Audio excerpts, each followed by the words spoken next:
Look, an emergency box from the once was. A rare sight.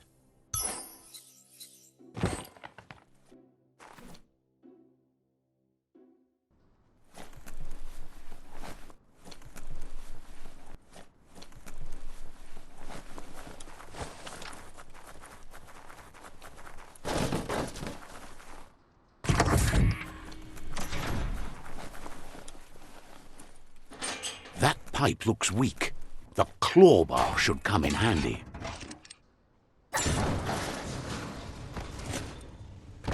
Whoa! It's time to find a way out of this place. No, really, I mean it.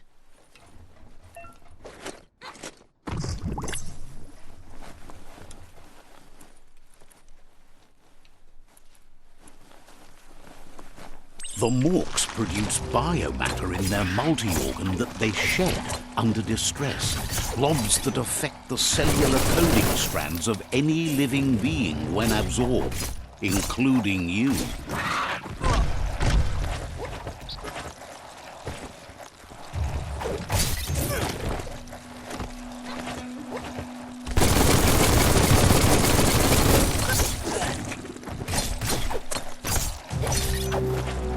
That's the good stuff.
Toxanol built vessels called arks to save themselves from the impending doom.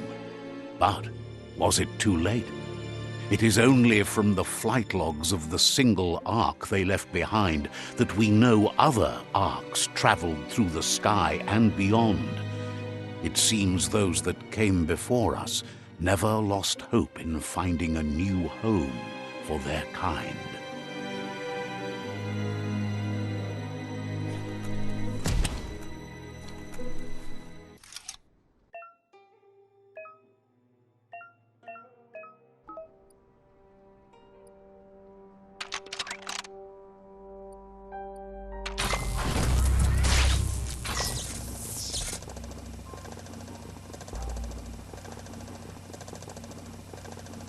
There are few records of the chain of events that led to the big apocalypse eons ago, but it's clear the world wasn't prepared for how recklessly the Toxanol Corporation would make its mark on the world. Their rare earth mining and nuclear industries generated tons of waste, and without consideration for the future, they dumped it all in landfills until they ran out of space.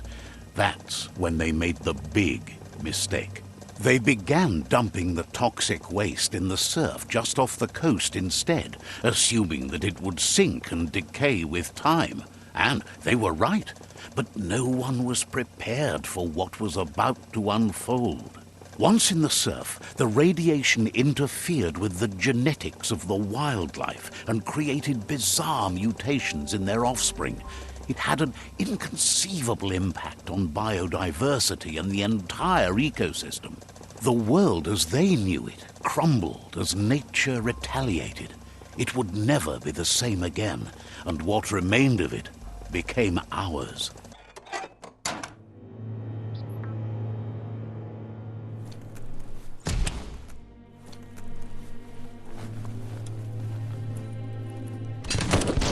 The sound of spark metal going pew-pew is never a good thing. It's coming from behind that door. A warning label. The box looks like a potential brain melt. It's going to take a bit of puzzling to short-circuit the door.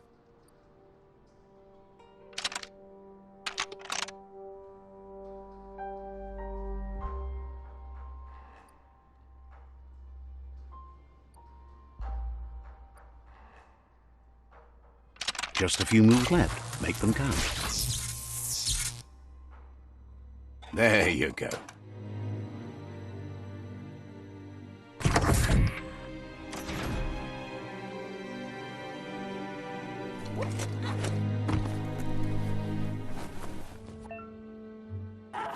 The wheeled one is outnumbered. You'd better help him out.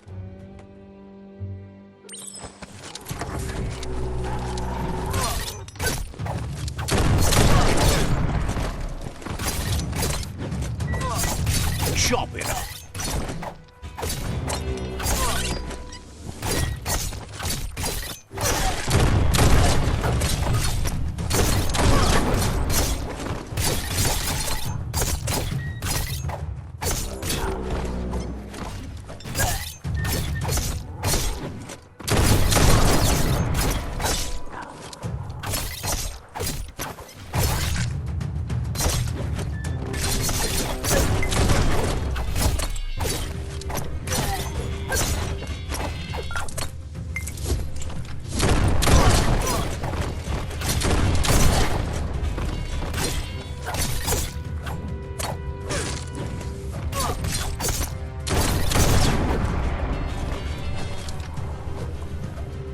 That's the last of them. Let's talk to the wheeled one before backup arrives.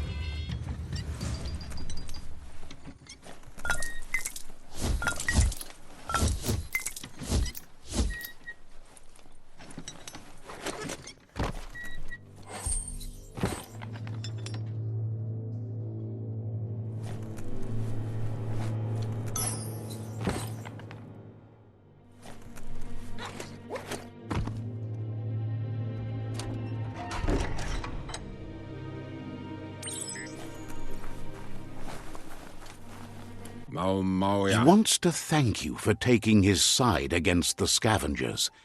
He sounds familiar. You just can't figure out why. He presents himself as out of date. He knows he's way overdue, but he hasn't given up. He doesn't seem surprised that you don't recognize him. You were just a child back then, the night everything changed. There have been rumors of a one-eyed Ronin seen outside the Great Wall, and he's happy to see it's true. The legend of the one-eyed child that grew up as an outcast is old and sad. The child could have been anyone, but the evil it had fled had left a mark, a facial scar to remember the past. There's no doubt you're the child, and that what Lupa Lupin did to your village, your Muma and Popsy, was the beginning of the end.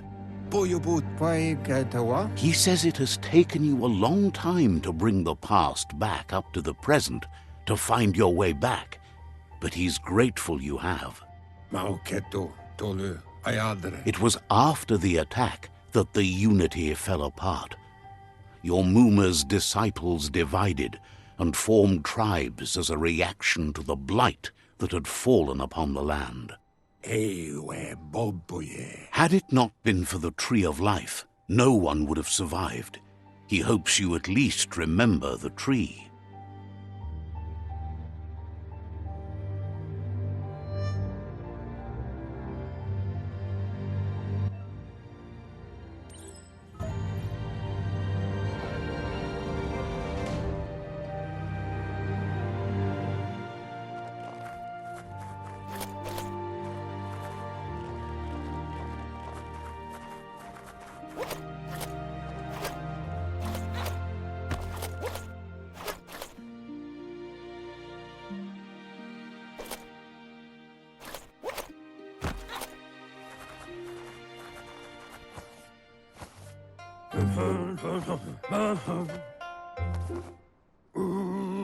Asks if you were tired, as it's a bit of a hike here from the village.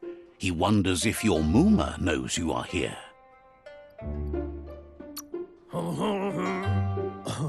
You're such a good child, so you probably did. Even the young forget. He understands why you came all the way out here, to see them, the potato people. The potato people, or Nono, are a wonder, somehow interlinked with this little tree here fueling its source of life.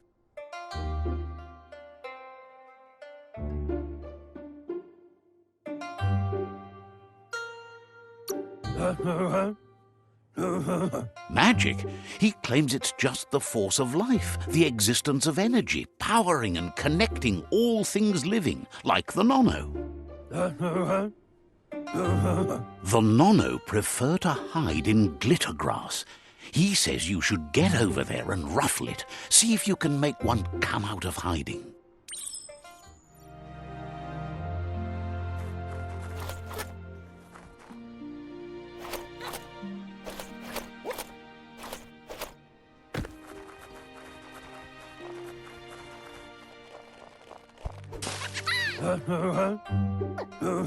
You've found one. You should be proud. They don't come out for everyone. The Nono's key energy is just what the Pensai needs to complete its cycle and grow into a tree of life.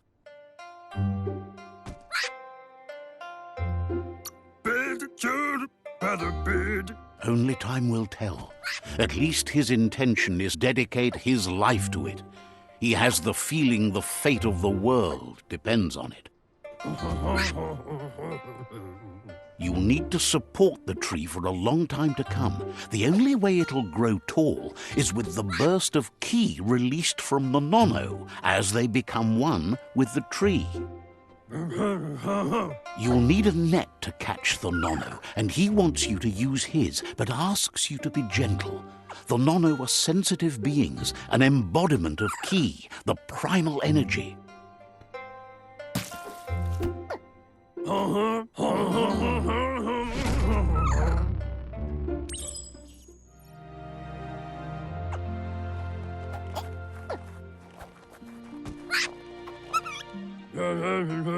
You handle that net like you've never done anything else. He's impressed. One day, he hopes the tree will have grown tall enough to sustain the world. But today, your focus is getting this one to become one with the tree.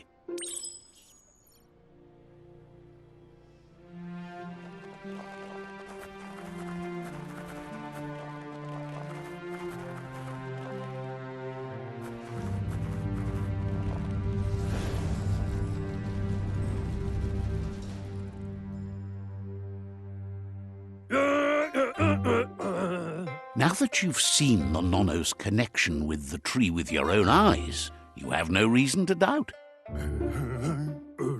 From this day on, he'll make nurturing the Pensai into a tree of life, a life goal, not only for our village's sake, but for all of us, everyone. One day, the land won't be as peaceful. Not even your Mooma will be able to protect us. He says you'd better hurry back to the village before your Mooma comes looking for you. You did good here today.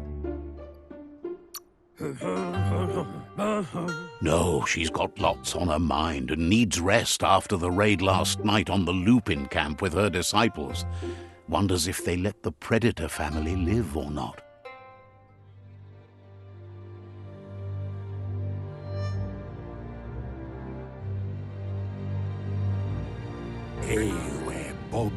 He lost you there for a while, but no memory is alone. It's part of a trail you can follow. He says he remembers every single day he devoted to growing the tree of life, but now he's afraid it might be in vain. The tree started to die when the end of days begun, and it wasn't long after that that the World Eaters arrived. Records tell of the ruinous devastation the Toxanol Corporation inflicted on the land. The apocalypse sparked a re-evolution, the second coming, and our lineage.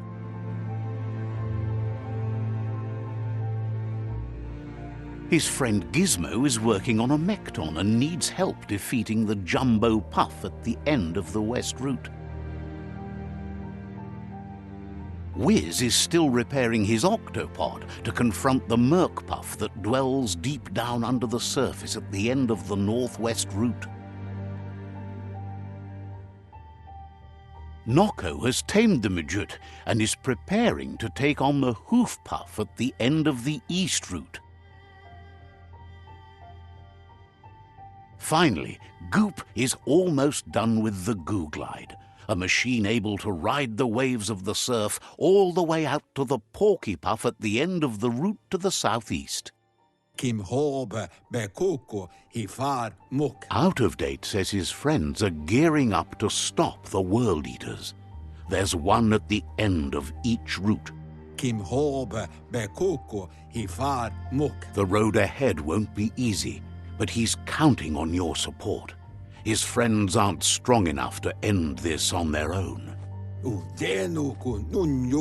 He wants you to understand that you'll all die if the tree isn't saved. Regardless, you'll meet again once you've played your part in the tribe war and the situation with the World Eaters.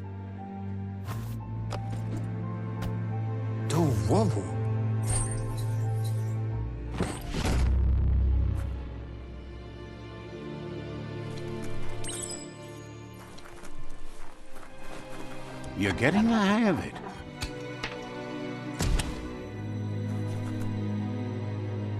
Quickest way out is through the roof where they came in, and the rope looks strong enough to climb.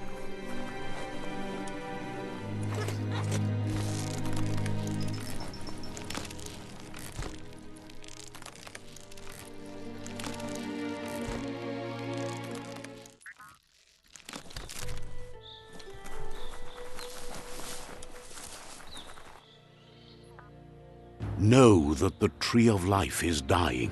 Its days are numbered.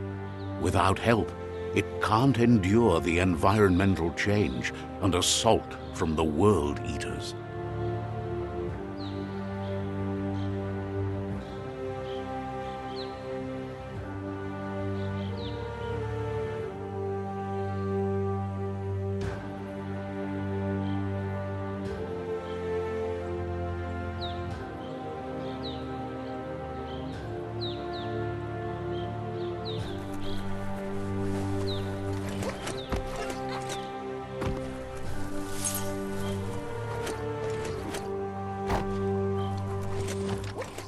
A signpost maps it out for the cartographically challenged.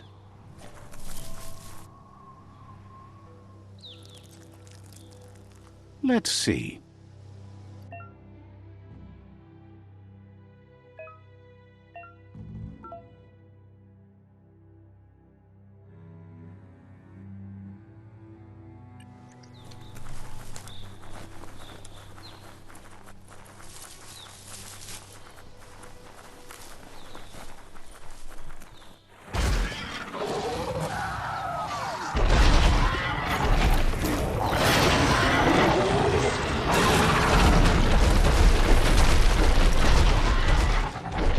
Must be the World Eater that chewed off Out of Date's leg. You'll need a hat trick to bring that down.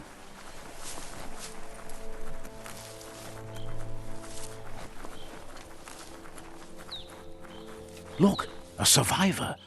Glad to see someone made it out alive.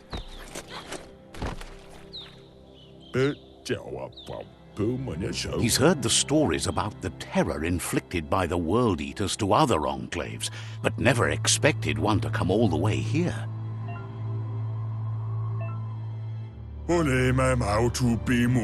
He worries there won't be much left to save if this continues, even if the Tree of Life survives the attack. He doesn't know what your connection is to this place, but something tells him you've stayed true to your heart. Anyway, he needs help and says it's by your actions you'll be judged, not by your intentions. He's grateful for that. You still seem to have a spark of light in you.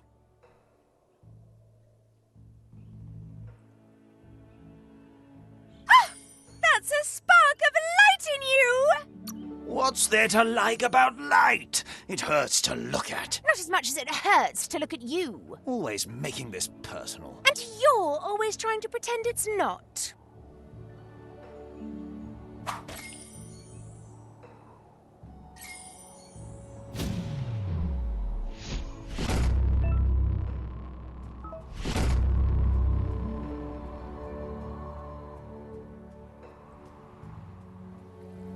There's Out of Date again. He must have missed something important. What? Out of Date says you will make a better stand against the World Eaters with the support of a tribe, and there are 2 nearby.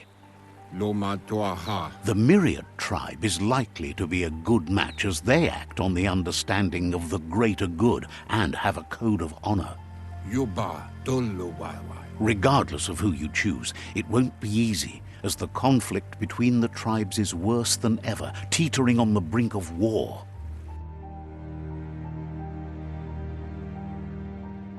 The Myriad's conviction to stop the World Eaters began when the Leviathans rose from the depths of the surf. Siding with the Myriad's movement for wholeness in a fragmented world might seem like the logical thing to do, but is it the right thing? One thing's certain, though. Destiny arrives all the same.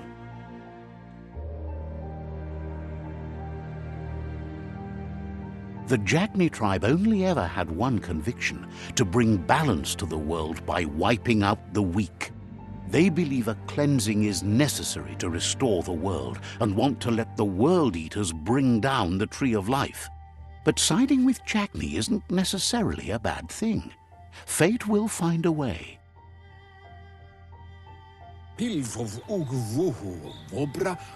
Out of Date says someone needs to break the stalemate and shift the balance of power to either Jagni's or Myriad's side. He believes the tribe Sifus, Myriad especially, will listen to you and expects you to pay at least one of them a visit and play your part. Out of Date will be waiting for you beneath the Tree of Life if you lose track of what you need to do.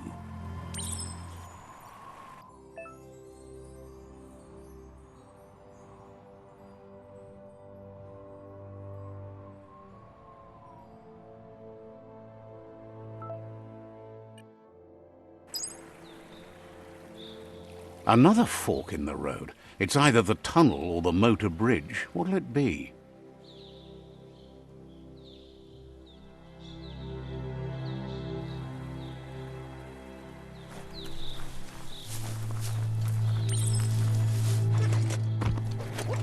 It's a bridge. Just get over it.